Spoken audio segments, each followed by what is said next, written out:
दरअसल सच बयानी कर गए क्या मल्लिकार्जुन खड़गे कि कोई हाईकमांड है उनके अलावा? मेरा तो ये मानना है हमारा हाईकमांड तो मेरे अध्यक्ष है, हमारा हाईकमांड हमारे लोकसभा में नेता प्रतिपक्ष है। बीजेपी का हाईकमांड कौन है?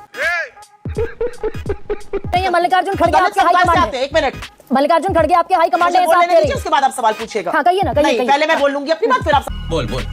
हमारी हाईकमांड हम बिल्कुल क्लियर है। जब हमारे अध्यक्ष कहते हैं हाईकमांड, उनका आशय एक क्यूमुलेटिव एक अकोमोडेटिव लीडरशिप की ओर है। हम मिलकर निर्णय लेते हैं। हमारे शशि थरूर मुलाकात करते हैं कि संगठन में मेरी भूमिका क्या होगी।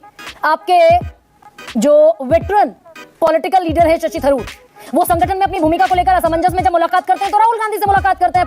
डॉक्टर मनमोहन सिंह की कैबिनेट अध्यादेश पारित करती है, अध्यादेश पास करके बाकायदा रखा जाता है। राहुल गांधी कहते हैं अध्यादेश पूरी तरीके से बकवास है।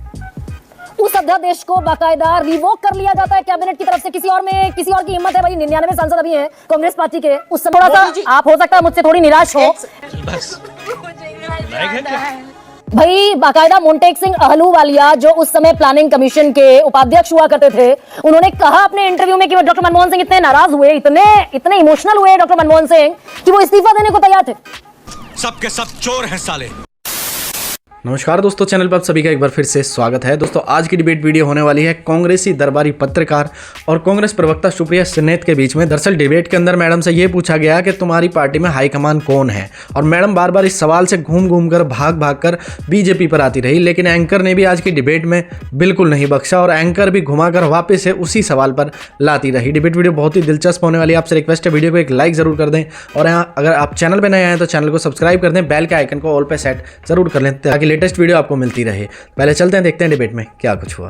पिक्चर चालू करो बे। गए मल्लिकार्जुन खड़गे, आपके राष्ट्रीय अध्यक्ष, जिन्हें प्रोजेक्शन के तौर पर हाईकमान समझा जाता है, जो कह गए वो स्लिप ऑफ टंग हो, वो मासूमियत में कह दिया गया हो, लेकिन दरअसल सच बयानी कर गए क्या मल्लिकार्जुन खड़गे कि कोई हाईकमांड है उनके अलावा? आपको, आपके दर्शकों को और मेरे फेलो पैनलिस्ट को सबसे पहले तो मेरा नमस्कार। आपने जो सवाल पूछा है मैं उसका औचित्य इसलिए नहीं समझ पा रही हूं। खड़गे जी ने क्या गलत कहा? उन्होंने कहा हाईकमांड में वो खुद है, वो एक क्यूमुलेटिव रिलेशन, एक क्यूमुलेटिव लीडरशिप में विश्वास रखते हैं। जब मीटिंग्स भी होती हैं वो सबकी बात सुनते हैं, अंत में बोलते हैं। वो अकोमोडेटिव लीडरशिप में सबको साथ लेकर समायोजित करके साथ चलने में यकीन करते हैं। सुप्रिया जी की आवाज बढ़ाइए जरा। हमारा संगठन है, 10,000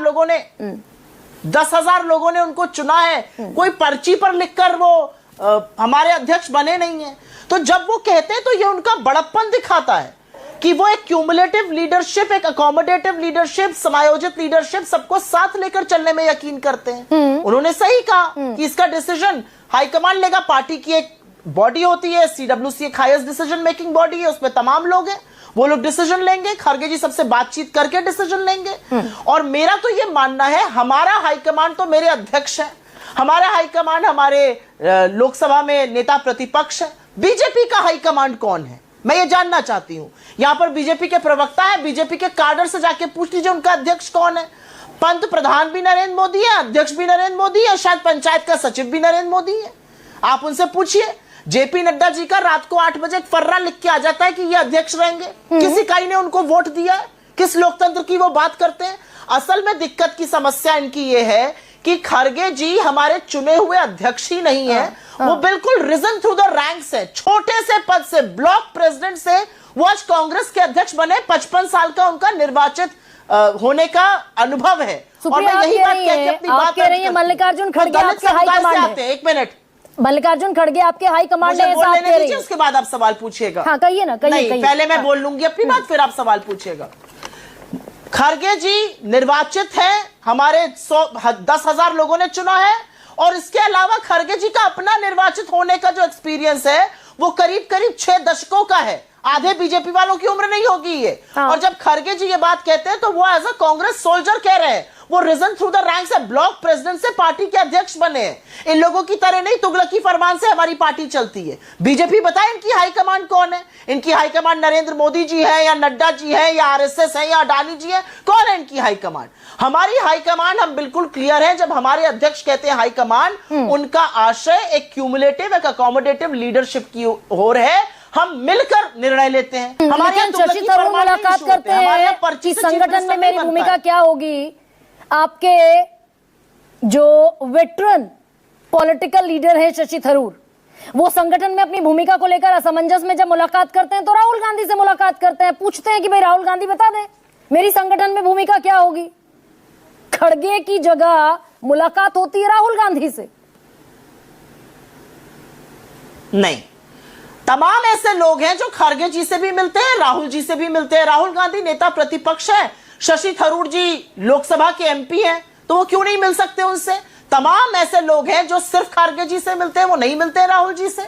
इसमें कौन सी बड़ी बात है। लेकिन हम तो सीने और डंके की चोट पर कहते हैं कि हमारा हाईकमांड, हमारे अध्यक्ष, हमारे नेता प्रतिपक्ष, हमारी लीडरशिप है जिनके बलबूते पर हमारा संगठन है। हमारा हाईकमांड तो हमारा वो कार्यकर्ता भी है जो चुनता है पार्टी अध्यक्ष को। बीजेपी का हाईकमांड कौन है? बीजेपी के हाईकमांड नरेंद्र मोदी है या जेपी नड्डा है?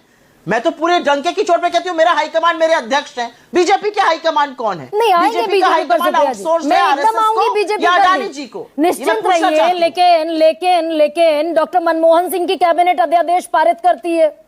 अध्यादेश पास करके बाकायदा रखा जाता है। राहुल गांधी कहते हैं अध्यादेश पूरी तरीके से बकवास है। उस अध्यादेश को बाकायदा रिवोक कर लिया जाता है कैबिनेट की तरफ से। किसी और की हिम्मत है भाई? 99 सांसद अभी हैं कांग्रेस पार्टी के, उस समय थोड़े और कम थे, उस समय थोड़े ज्यादा थे। राहुल गांधी के अलावा किसी और की हिमाकत होगी ये कि अध्यादेश जो कि कैबिनेट ने पारित किया उसे कहते हैं पूरी तरह बकवास है और वो अध्यादेश वापस ले लिया जाए। ऐसे तमाम डिसीजंस हैं कांग्रेस पार्टी के जो कांग्रेस के सांसद खुलेआम उस पर सवाल उठा सकते हैं। यह खूबसूरती हमारे आंतरिक लोकतंत्र की है। आप मुझे बताइए हमारे विरोधियों क्या कोई सवाल उठा सकता है? कठपुतलियों की तरह मुख्यमंत्री बदल दिए जाते हैं, पर्ची से मुख्यमंत्री अपॉइंट हो जाते हैं, आज इनको हटा के कल किसी और को बिठा दिया जाता है। रिवॉल्विंग चेयर से तो गुजरात और उत्तराखंड में मुख्यमंत्री बदले गए थे, म्यूजिकल चेयर खेला जा रहा था। हमारे यहाँ ऐसा नहीं होता है। हमारे यहाँ जो विधानमंडल है वो तय करता है मुख्यमंत्री कौन होगा। और जरूर हमारी जो शीर्ष नेतृत्व है उसमें राहुल जी हैं, उसमें खड़गे जी हैं, उसमें सोनिया जी हैं, उसमें तमाम जनरल सेक्रेटरी ऑर्गेनाइजेशन या स्टेट के होते हैं, उनसे सलाह मशवरा किया जाता है। लेकिन इमेज और प्रोजेक्शन तो सुप्रिया जी, इमेज और प्रोजेक्शन तो राहुल गांधी की है। और ये मैं खड़गे साहब का 82 साल के हैं राष्ट्रीय अध्यक्ष आपके, मैं उनका हुबहू बयान आपके सामने पढ़ देती हूँ। जातिगत जनगणना करो, ठीक से करो, राहुल गांधी का नाम खराब नहीं होना चाहिए। इमेज बिल्डिंग, प्रोजेक्शन, बड़े नेता, सर्वोच्च नेता, सबसे बड़े लीडर राहुल गांधी हैं। आप खुद कहती हैं कई मर्तबा हमारे सबसे बड़े नेता राहुल गांधी हैं। आपने जो बयान पढ़ा उसका क्या औचित्य है? जातिगत जनगणना करो, ठीक से करो, इसमें क्या गलत उन्होंने कहा? राहुल गांधी का उन्होंने नाम अपने खराब नहीं होना मुख्यमंत्री को चाहिए। हिदायत दी, बात करने दीजिए, बीच में मत बोलिए बार बार। आप चेन ऑफ थॉट को तोड़ती हैं जब आप बार बार बीच में बोलते हैं। मैं फिर से ये बात कहूंगी, उन्होंने क्या गलत कहा? उन्होंने अपने मुख्यमंत्री को हिदायत दी कि बिल्कुल ढंग से जातिगत जनगणना करो। हम तो तेलंगाना को एक मॉडल स्टेट बनाकर जातिगत जनगणना की बात करते हैं। हम तो भारत सरकार से कह रहे हैं जैसे उन्होंने डिटेल में जाकर क्वेश्चंस किए वैसे आप भी करिए। वही उन्होंने अपने मुख्यमंत्री को हिदायत दी। तो क्या हो गया? वो उनके नेता प्रतिपक्ष हैं लोकसभा में, हमारा एक बड़ा चेहरा है, एक हमारे पूर्व अध्यक्ष है, उन्होंने क्या बड़ी बात कह दी? हमारे तो 3 अध्यक्ष दलित हैं, इंक्लूडिंग खड़गे जी, और चुने हुए अध्यक्ष हैं। नहीं सुप्रिया जी, हालांकि आप बड़ी चतुर और वाकपटु प्रवक्ता हैं, बताइए। एब्सोल्युटली आप चतुर और वाकपटु प्रवक्ता हैं, लेकिन इमरजेंसी, आपातकाल, गलती थी, बड़ी गलती थी। ये गांधी परिवार के अलावा कोई और कह सकता है क्या? भाई 99 सांसद हैं आज की तारीख में भी कांग्रेस पार्टी के पास। मैं तो बड़ी और जिम्मेदारी से पूछ रही हूं सुप्रिया जी, आप क्या बात कर रही हैं? और चाहती हूं आप इसका जवाब दीजिए। आपसे मैं उतनी जिम्मेदारी से आपसे उतनी जिम्मेदारी से मैं काउंटर क्वेश्चन कर रही हूं। मैं तो बहुत अदनी सी प्रवक्ता हूं। मैं क्या हूं कांग्रेस में? बड़े बड़े नेताओं के सामने मेरी क्या हैसियत है? मैंने कहा गलत है, मेरे ऊपर तो कोई एक्शन नहीं हुआ। हमारे तमाम नेताओं ने कहा गलती हुई, गलती का सुधार हुआ। इंदिरा जी का डीएनए इतना डेमोक्रेटिक था कि उन्होंने तुरंत चुनाव कराए।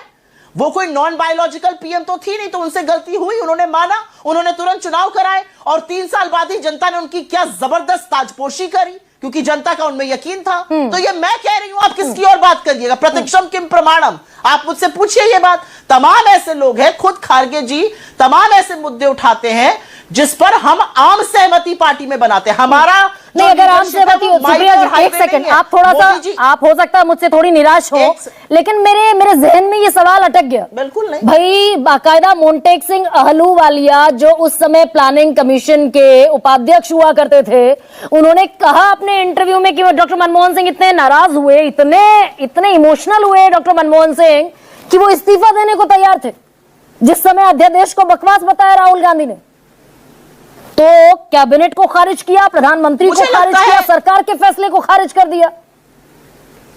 तो राहुल गांधी जी की जो राजनीति है वो लोगों के हक की राजनीति है, और उन्होंने जो किया, मेरा अपना मानना है कि राजनीतिक शुचिता के चलते शायद वो अध्यादेश कहीं पर गलत था और उसका वापस होना बिल्कुल ठीक है। राजनीति में एक ही चीज होनी चाहिए और वो है शुचिता। कैसा लगा मेरा मजाक?